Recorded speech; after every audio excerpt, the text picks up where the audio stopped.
Chinese regime nearly blew up a village in China after declaring a recent rocket launch a success. Also, the CCP has implemented a new civilization code which joins information from contact tracing with its totalitarian social credit system. And also, we're going to be doing some US election coverage, and today we have with us political strategists from both the Republican and Democrat side to talk about China policy.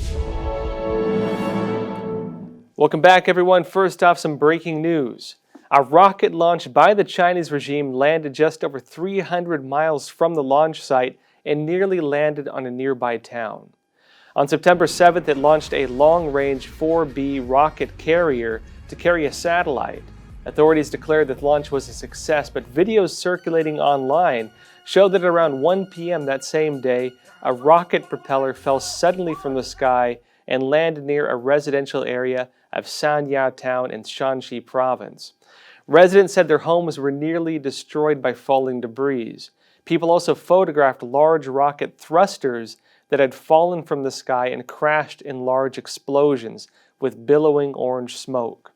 Chinese officials didn't confirm or deny the accusations. Now, when it comes to the Chinese Communist Party, this plays into one of their fundamental ideas, which is the idea that the ends justify the means. If the CCP has a goal, it doesn't matter what needs to be done and who needs to be harmed in order to achieve that goal. The goal is what matters to them. It doesn't matter who needs to be harmed to achieve it. And so for the CCP, they would not care if this thing landed in a local village. They would not care if people got hurt. They probably wouldn't even calculate it. Because again, the ends justify the means. The goal is to launch the rocket. The goal is to get the satellite into space. If the parts of that land on a village, so be it as far as they're concerned. And also in China, people have very little ways of getting recourse. They cannot find ways to defend themselves in court. They have very little representation. There are even cases, for example, of human rights lawyers standing up for people like this, and the lawyers themselves get punished by the CCP. And so for Chinese officials, there's no punishment. There's no consequence. They don't care. And this is just one of many examples of this. Meanwhile, a new potential move by the Trump administration could deal another serious blow to the CCP's high-tech ambitions. The administration is now considering placing export restrictions on China's main manufacturer of semiconductors. The company is called Semiconductor Manufacturing International Corp, or SMIC. If this happens, the company would be added to the U.S. Department of Commerce's entity list, which would effectively ban it from trading with U.S. companies. Now, the Department of Defense confirmed with the Wall Street Journal that the move is being considered. And this would add to similar U.S. restrictions that have banned the sale of semiconductors to Chinese telecom company Huawei. I'll be going into what semiconductors are and why this matters. But first off, this is allegedly being done over concerns that SMIC worked with one of the CCP's largest military companies, and that university research tied to the Chinese military was also involved with this. Now, to be fair, SMIC denies the allegations. They issued a September 5th statement after rumors of the move had first been reported by Reuters. Now, what are we seeing here? Now, semiconductors, these are the chips at the heart of different technologies, including smartphones, laptops, and so on. When it comes to high-tech products, the high-tech market, you need products like this. And even a few generations make a huge difference. Now, just as an example, would you want an iPhone 5 or an iPhone 11? Right? This ties into the generations of technology. Even a few different years, even a few years back, makes a huge difference in terms of technological capability. And so if the CCP can no longer manufacture at current generation, right, with the current generation standards, it means their products cannot compete on the international market. And when it comes to these chips, the CCP is not capable, right now at least, of developing them by themselves. They import them from South Korea, from Taiwan, and different parts to make these chips from the United States. Yes, this is a domestic company we're talking about here, but the machinery, the parts for this come from the United States or other countries.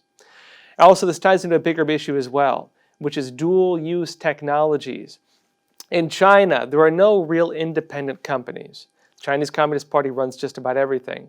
If you were to talk about stages of socialism, because there are many of them, China would be considered state capitalism, what Lenin would call, for example, the state capitalist monopoly, the initial stage of socialism, at least in their narrative. And so what does this mean? It means the Chinese Communist Party controls all the means of production. It has seized the means of production. Factories, companies, everything can be nationalized by the Chinese Communist Party. And if companies grow to a large enough extent where the CCP begins to notice them, they start playing a role in the economy.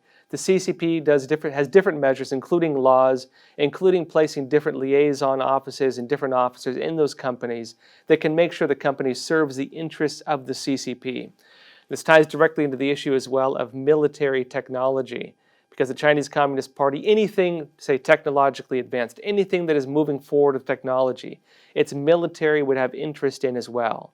This is one of the big concerns, for example, with Huawei, with other big companies in China, that the things they develop are also being used by the Chinese Communist Party's military. And so if the CCP does, for example, dual research programs at American universities, and they're working on technologies that could be beneficial for the Chinese, say, large-scale businesses, a lot of times that has dual use for the military as well, which is why a lot of this stuff becomes controversial, even more so. Also, there is a shady connection between private and CCP-owned companies. Again, a lot of these companies are not really independent. Many of them are state-owned. And even when they're state-owned, a lot of times the CCP can use them for many different means. And so these are companies that serve these strategic interests of the Chinese Communist Party. Also, banning SMIC. This is a major issue for the Chinese Communist Party, and here's why. They're different programs. They're 5-year plans. Right now, China 2025. They rely on the idea of the high-tech industry, making China a high-tech economy. Going back to Project 863, the previous program for this, the current one, China 2025. The idea of this is to break through into the high-tech markets. The CCP's economic plan is to replace the United States as the high-tech leader. A lot of these things, yes, they can manufacture the surface technologies, but the fundamental technologies like these chips, they have to import from other countries. If the U.S. bans them, as they've done, for example, with Huawei already, one of the largest telecom companies in the world, and one of the CCP's major companies when it comes to, for example, exporting the China model through things like the One Belt, One Road initiative, it needs these chips. If the U.S. cuts off the sale of these chips, this is a death blow to the Chinese Communist Party's high-tech industry. And so this is a major move that will have huge implications in the Chinese economy, very likely. Because again, this is a death blow not just to the CCP's high-tech industry, but to its ambitions behind that industry when it comes to pushing the interests of the CCP outside of China. And now for the broader stories for today. Now first off, what was considered an unreasonable fear in many countries around the world when it comes to contact tracing, which is being used to help control the novel coronavirus. The idea that this could, for example, be used for totalitarian social monitoring. Well, this has now become a reality in China. The local government of China's Jiangsu province has launched a new social control system that combines the CCP's health code program with the regime's social credit system to create what they're calling a, quote, civilization code. This new system gives people a civilization score, which ranks them into different levels. And this level is then used by the government to judge who gets priority or who should be subjected to restrictions or punishments. Now, the system appears to function like an expanded version of the existing social credit system. It's being rolled out currently in Suzhou, which is a major city of that province, and will apply to everyone over 18 years old. Now, currently it has 2 active categories to measure people by, based on a ranking system of 1,000 points, which you have deducted based on your actions. The first category is a civilized traffic index that includes a list of potential traffic violations. And if people violate them, they lose points. For example, if you run a red light, you lose 50 points. If you drink and drive, you can lose 100 points. The second category is a volunteer index, where people can earn citizen points by doing volunteer work for around 2 points each. Now, a third category that hasn't been launched yet is the, quote, Other Civilization Act Index, which includes rating people based on their garbage sorting, their manner in dining, their general behavior, their internet activity, and other categories. This program is causing already a large uproar among locals. Now, what are we seeing here? Volunteer work. What does that mean? If you do volunteer work, you can get 2 points out of the CCP.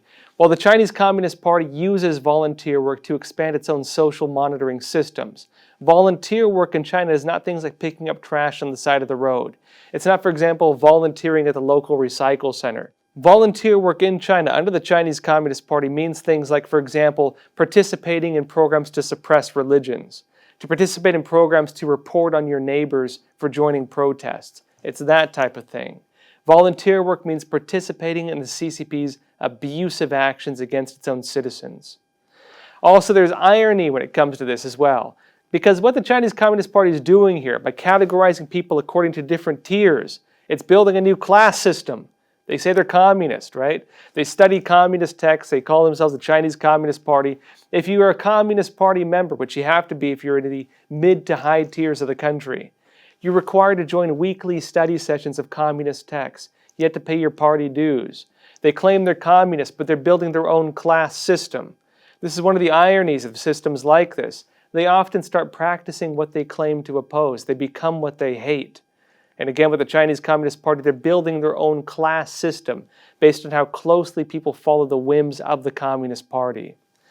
Also, this ties to a bigger issue the Chinese Communist Party has right now, which is they destroyed the lower levels of social order. They destroyed the elements of internal restraint that come from traditional culture and traditional belief. Now, when it comes to traditional societies, you had two types of order. If you look back at ancient China, for example, there was really no government below the county level. The county magistrate was the lowest category of government. Below the county level, you had a bottom-up system of government, which were the tongs, fraternal organizations, family associations, and so on, right? So within your own household, there was this form of social order. And people also had religion. China, for example, was one of the few countries in the world that had most religions living in harmony with each other, including Christianity, Catholicism, Buddhism, and Taoism, and Confucianism. And so when it comes to this again, what has happened? The Chinese Communist Party, when it took power, it destroyed the religious base. It killed a lot of the priests, it destroyed a lot of the temples, and it destroyed these systems of internal restraint that comes from religion and traditional morality.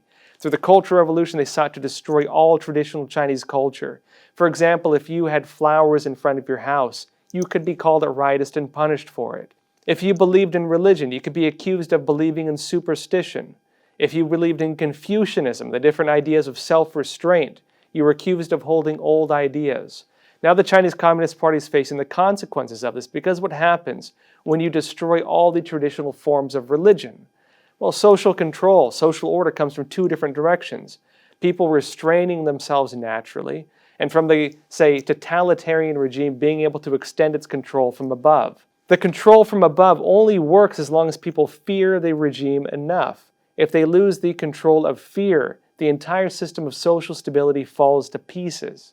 And in China right now, the Chinese Communist Party is still persecuting religion, and when it comes to people not following the will of the Chinese Communist Party, they no longer fear it. The basic forms of social control in China are failing. And we see now the Chinese Communist Party compensating for that by trying to become more totalitarian, by creating really what is an artificial karma system. If you understand traditional Chinese belief that, for example, good deeds are rewarded and evil deeds are punished, the CCP is building a high-tech karma system where it can reward people for aligning with the Communist Party and punish them if they do not. And meanwhile, the local government in China's Jiangsu province is now seizing people's homes under a new program of, quote, socialist transformation, as they're calling it. This is taking place as the Chinese Communist Party is facing financial shortfalls at all levels. And officials are now turning to a robbery model to fill in for the costs. Now, after local authorities launched large-scale programs to confiscate parts of the mineral industry, various companies as well, the Chinese Communist Party has now begun seizing private property. In Jiangsu province's Pingyao County, officials are doing this under the banner of, quote, socialist transformation. And this ties into some older models of the Communist Party, which I'll be explaining. Now, first off, local reports say that in a single night, more than 200 households were seized. And Miss Wang from Pingyao County told the Epoch Times on August 29th that an inn she used to run and that had been passed down through her family for generations was forced to close down by the local government. And similar to her case, there were more than 210 households in her area that were deemed as, quote, heritage properties and had their properties, quote, nationalized by the Chinese Communist Party overnight. The local government issued a statement saying that if citizens refused to cooperate, they would, quote, enforce the policy. Now, this Miss Wong said her family had received a notification of a, quote, decision on revocation of the implementation of private property rights that was issued by the Pingyao County government on July 3rd. Now, historically, the Chinese Communist Party did the same thing in 1958, and they're using some of the same language on that. That was on a, quote, correctness of socialist transformation, as they called it. It declared that all rental properties over 196 square feet can be used as objects for socialist transformation. And as part of that regulation now being rolled out using that same language, Ms. Wong was given 15 days to, quote, return her heritage property ownership certificate to the government. Now again, what are we seeing here? The Chinese Communist Party is bringing back Mao-era purges and social movements across the board. We'll be going more into this. The Chinese Communist Party is bringing back a lot of the Mao-era socialist policies. When it comes to, for example, seizing property from landowners, when it comes to internal purges, when it comes to religious suppression, and when it comes to, say, strengthening the CCP's ability to abuse its own citizens. In different social movements to destroy religion, to destroy traditional culture, and to reestablish the control of all of society under the Communist Party. They're bringing back all of these things right now. Also, corrupt officials use programs like this, again, when it comes to these houses, to seize what they want. If a corrupt official decides, for example, they want a home, they seize it. This goes back to, again, Mao-era policies. There were, for example, requirements on free love they had in China, where if a Communist Party cadre liked a young girl, he could take her. Because, again, under the socialist system, everything is shared, including a person. And so when it came to the Chinese Communist Party under the CCP and under the Soviets, you had programs just like this. Communist Party officials know they have that authority, and they take what they want from other people. And when it comes to this program as well, it's kind of similar in some ways to eminent domain in the West, yes. But people are given little to nothing in return in China, and they also have no legal protections. If, for example, they are abused, if their, for example, property is taken and they're giving nothing in return for it, they have no path of legal representation. If they do get a lawyer, because in China, for example, in their constitution, they claim to have rights like this, the lawyer can be punished. There are many cases like this. Gao Zhisheng, for example, one of the famous human rights lawyers, was punished by the CCP and disappeared because he was representing people who were victims of human rights abuses in China using the Chinese Communist Party's own claimed laws. In Hong Kong, meanwhile, the local government has arrested close to 300 people after hundreds joined protests against a recent decision to delay the Legislative Council election for a year, under claims that there are dangers from the novel coronavirus, the CCP virus. Now, when it comes to this election, this is kind of their equivalent of a presidential election, although their government there is still under the control of the Chinese Communist Party. Now, the hundreds of protesters were met by police who fired pepper balls at them and carried out the arrests. Now, what are we seeing here in Hong Kong? This is again being seen in the context of the new national security laws, where the Chinese Communist Party has again effectively ended Hong Kong's autonomy. They're supposed to have a one country, two systems policy. The Chinese Communist Party is not supposed to directly interfere in Hong Kong, and Hong Kong is supposed to have a lot of democratic protections. This is again being seen in context of this. This follows the arrest of pro-democracy leaders and journalists, and also similar actions that have been against politicians in the country that have also aligned with the pro-democracy movements. And so again, what are we seeing here? Different pro-democracy leaders, journalists, politicians, even democracy activists have been arrested, punished by the regime there. And now they're delaying the elections under the narrative of the novel coronavirus, saying it's a risk for people to go out and vote. This is being seen in context. The CCP appears to be using this, again, to delay the elections, to make it so that its programs there are permanent, so people cannot vote out the politicians who have sided with the Communist Party. This is again being seen as a Chinese regime extending its totalitarian hand into Hong Kong. When it comes to the U.S. elections, we've heard mixed accusations on either side of the aisle when it comes to China policy. So we've invited today to speak with us two political strategists, one Democrat and one Republican, to help us better understand the China policies of Democratic presidential nominee Joe Biden and of President Donald Trump. Going forward, I'll be doing some political coverage. My goal with this is to stay balanced and also find people who can speak reasonably on different political viewpoints. We'll be starting today with Robin Biro. He's a Democratic strategist who worked as a regional director on Barack Obama's 2008 presidential campaign. He was also a Hillary Clinton delegate at the 2016 Democratic National Convention. Robin Biro, it's a real pleasure having you on Crossroads. Thank you so much, Joshua. Now, first off, Biden said in a recent statement that, quote, Trump's Phase 1 trade deal with China is failing badly. Now, how would Biden's economic policy on China be different? You know, I'm really glad that you asked that question, and I had to do a deep dive just to find information out about this because there's not a lot out there.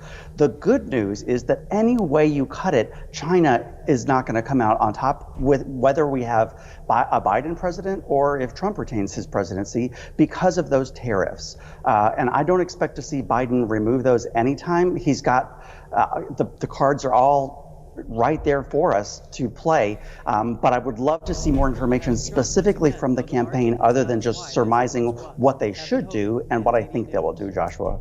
Interesting. Now, at the same time, Trump has accused Biden of being too soft on China. And I understand that Trump has also been accused of being too hard on China. Now, in terms of diplomacy, what approach do you see Biden taking with China? Like I said, the cards are in his favor because of the tariffs. I don't expect for him to remove those tariffs anytime soon. But he's also got all of the regulations under the WTO that China is not abiding by. So if he partners with our other nations to make China abide by the WTO, that is absolutely China's worst nightmare. That's why they're actually afraid of a Biden presidency right now. They kind of know at this point what they're getting with President Trump, the strong man, the president that is really tough on China with all these tariffs. So they already know how to handle that, but they don't know what to do if we may force them to abide by the adherence of the WTO, Joshua. Interesting. Now, when it comes to Biden's China policy overall, is there anything else you'd like to say or any important points you'd like to touch on? Just that the campaign has got to get out in front of this. We're getting crucified right now with Trump's rhetoric. Frankly, it is rhetoric. I know that Biden's not just going to turn over China, all of production to China, but he's got to come out stronger on this. I'm disappointed the campaign isn't more strong than it is. I understand wanting to hold your cards close because, like I said, he's not going to remove these tariffs, and I'm surely he's not going to say that right now. But we've got to get some better messaging out there. Optics matter. Great. Robin Biro, thanks again for being on Crossroads. Thank you. Now with that, let's now speak with Jason Johnson. He's a Republican political strategist who was the chief strategist for Ted Cruz's 2016 presidential campaign. He's also the founder of J2 Strategies, which is a political firm based in Austin, Texas. Jason Johnson, it's a real pleasure having you on Crossroads. Thank you. Nice to be here. Now, first off, as I mentioned to Robin Biro, Biden recently said that Trump's Phase 1 trade deal with China is failing. In terms of Trump's trade policy with China, how would you say he differs from Biden? Well, I think you have to start from the reality that you go back in time to when China came into the World Trade Organization. The Trump presidency is the first time since then that you've had an administration that actually has looked at trade with China in a different way. And what I mean by that is a recognition, no matter how you judge it, that China's impact on the U.S. economy is major, but more specifically, the impact on the average American worker, manufacturing jobs, blue-collar jobs. In addition to that, very important, as you know, are the intellectual property theft issues. And so if you just stop at the fact that President Trump recognizes that China is actually a threat to our economic well-being, and he's forced American corporations to step back and I would say embrace reality. And that is, there's no such thing as a free deal with China. There's a lot at stake, and he has forced everyone really to and think about that in a way that no other administration to date has. I see. Now, when it comes to diplomacy, we hear two different things as well. Trump says Biden is too soft, and Biden accuses Trump of being too hard on China. Now, why do you think Trump is taking this harder approach? Well, we have to go back and remember the world that Trump comes from. right? He's a businessman. He likes to drive a hard deal. But I think there's a different reason. And that is, again, everything is against this decades plus backdrop of dealing with China in a different way. And when I say dealing with the China in a different way, really, it was ignoring reality. And so I think it was only appropriate that President Trump come in and look, he's taken a hard line, but let's be real. He's also very diplomatic and understands the importance of flattery, if you will, in diplomacy. I mean, ironically enough, while Biden is accusing him of being too hard, just today I heard him in an interview saying that President Trump was too soft on China and he shouldn't be praising President Xi. And so Biden's really trying to have it both ways. But again, I think it's because the president knows what's at stake, how important it is to our national security and to our economic well-being, and again, for the blue-collar worker, that he stepped up and taken a hard line to get China to the negotiating table. Now, when it comes to Trump's China policy overall, is there anything else you'd like to say or any important points you'd like to touch on? Well, I think that while he's touched on this, given everything that we're going through with the coronavirus, it frankly has taken a back seat.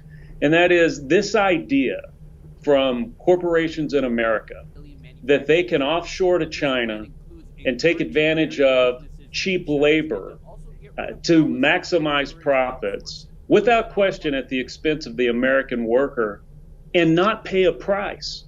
That's foolish. And I think we've got to get back to forcing that conversation because, as you know, nothing that happens in China happens without the express approval and 100% knowledge, if you will, of the Communist Party in China. That is to say, these corporations are going over and doing what they're doing, and they've reaped some profits in the short term. But we've got to be real about the fact that the first moment that the Communist Party thinks that they can stand up a Chinese company to replace the American companies that are there, they will do so at that moment. Hey, Jason Johnson, thanks again for being on Crossroads. Thank you. Appreciate it. Now, with that said, folks, again, we're broadcasting 5 days a week, Monday through Friday. And also, if you want to support us, please join us on Patreon. You can find the link to that in the description below. If you haven't already also, please don't forget to like and subscribe. It really helps this channel grow. Also, if you want to go the extra mile, please tell a friend or family member about Crossroads. Now, that said, please take care of yourselves, stay healthy, and stay free.